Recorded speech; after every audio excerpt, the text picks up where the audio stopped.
She's an icon that has shaped the world of country music, has inspired a theme park, and even created charities that have changed the lives of millions. However, Dolly Parton wasn't always a star. The singer grew up in poverty, having to take care of her siblings and enduring tough conditions.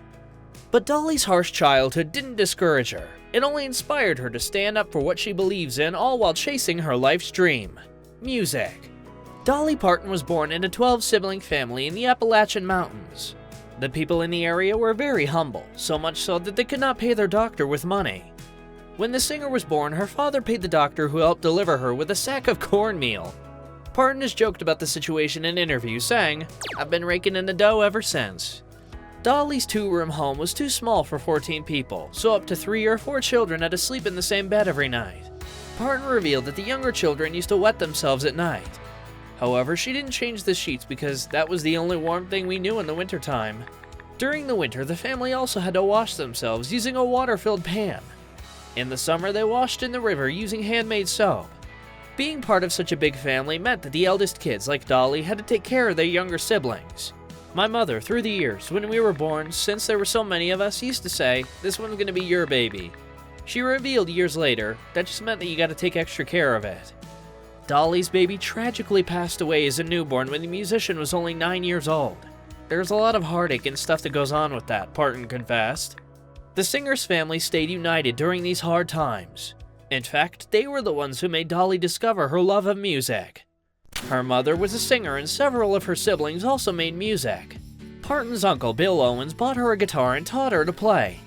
He also took young Dolly to sing at different places, since he saw that she was very serious about music.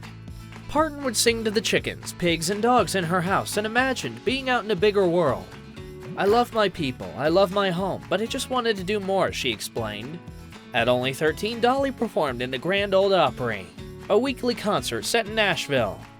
This concert is a huge event in the country world, so Parton felt absolutely delighted. "It was always my dream to be on the Opry," the musician said. She explained that she felt like she could make it anywhere after making it there. After graduating from high school, Dolly decided to go to Nashville to make a career in country music. During Parton's graduation, she and her classmates made little speeches talking about the future. When it was Dolly's turn, she got up and said, "I'm going to Nashville to be a star." Her mates laughed, which embarrassed the singer. Years later, she understood that that was just a big dream for a little kid. "You can't dream at someone else's expense," Dolly told USA Today. "You gotta get out there, make those dreams come true." The singer revealed that she wonders if one day a little kid might say, "I'm standing where Dolly stood." During this era of her career, Parton also found love. In 1964, she met her future husband, Carl Dean, outside a laundromat. The two married when the singer was only 20 years old. They went against the wishes of Parton's record label, which thought that being married would disrupt Dolly's career. The ceremony included only Dolly, her mother, and Carl. The singer wore a white dress made by her mother. I was working for a label. They didn't want me to get married because they'd invested a lot of money, so they asked if I'd wait. Today, Parton is still with her husband. "Not everyone is lucky enough to be with someone for 50 years, but I have been. He has been the love of my life and the life of my love," she told People magazine. You're probably wondering why I'm dressed like this. Well, it's for my husband's birthday. As worried as Parton's record label was, the musician's career continued growing. Dolly started garnering attention as a songwriter after a couple of songs she composed became top 10 hits. In 1967, the musician joined a television series called The Porter Wagoner Show, where she became an audience favorite. The singer's first solo #1 hit was her song Joshua. After this, there were several other hits like Jolene or I Will Always Love You, which is her farewell to The Porter Wagoner Show. Parton also reflected on her childhood through her music. An example is her song Coat in Many Colors, which talks about a true story. Dolly's mother made her a ragged patchwork coat when she was a child. When she wore it to school, the singer's classmates made fun of her. In the song, Dolly explains that she felt her mother's love when wearing the coat and sings lyrics like, "I know we had no money, but I was rich as I could be." The star once claimed the song was her personal favorite because it was anti-bullying and spoke about family.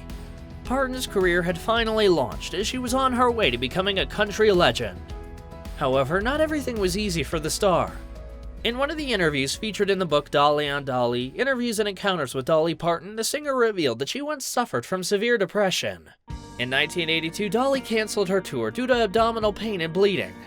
2 years later, she had a procedure which made her unable to have children.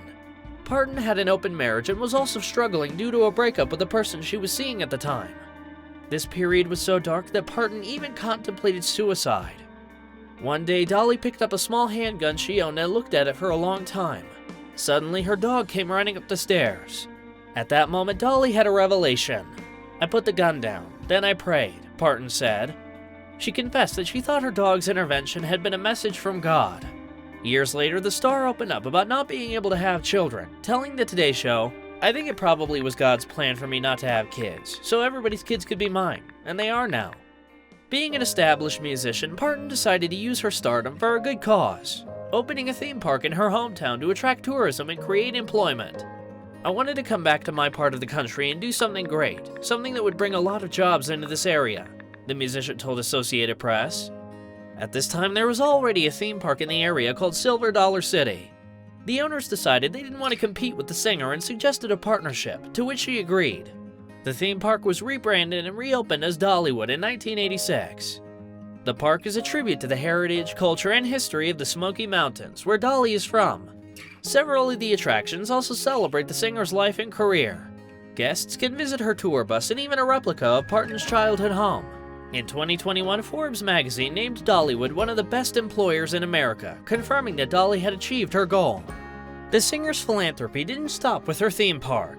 In 1988, she started a foundation to help educate children in her home region. The foundation turned into the Imagination Library, a program that distributes free books to children in several countries until they begin their first year of school. Well, hello, I'm Dolly, the book lady from the Imagination Library. Dolly started the Imagination Library as a way to honor her father, who was never able to read or write.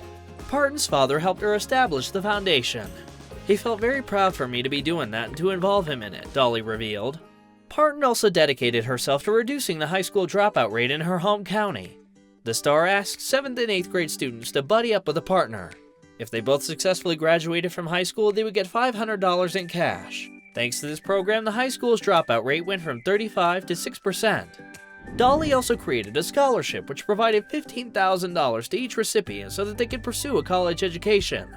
After a fire devastated her hometown in 2016, Parton created the My People's Fund, which gave money to families affected by the fire for 6 months. Parton has also raised money for her hometown's hospital through a benefit concert. During the COVID-19 pandemic, the musician donated $1 million to help fund vaccine research. Vaccine, vaccine, vaccine, vaccine. I'm begging of you, please don't hesitate. Vaccine, vaccine, vaccine, vaccine. 'Cause once you're dead, then that's a bit too late. Dolly has also stood up for LGBTQIA+ and women's rights throughout her life and career. "I've struggled enough in my life to be appreciated and understood. I think everybody should be allowed to be who they are and to love who they love," she told Billboard magazine.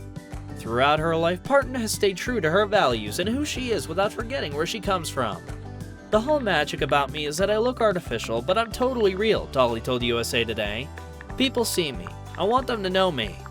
Dolly is an example for anyone who wants to use their struggles as inspiration to help others. Here at Rumour Juice, we hope to enjoy the singer's music and philanthropy for many more years. Be well and be kind.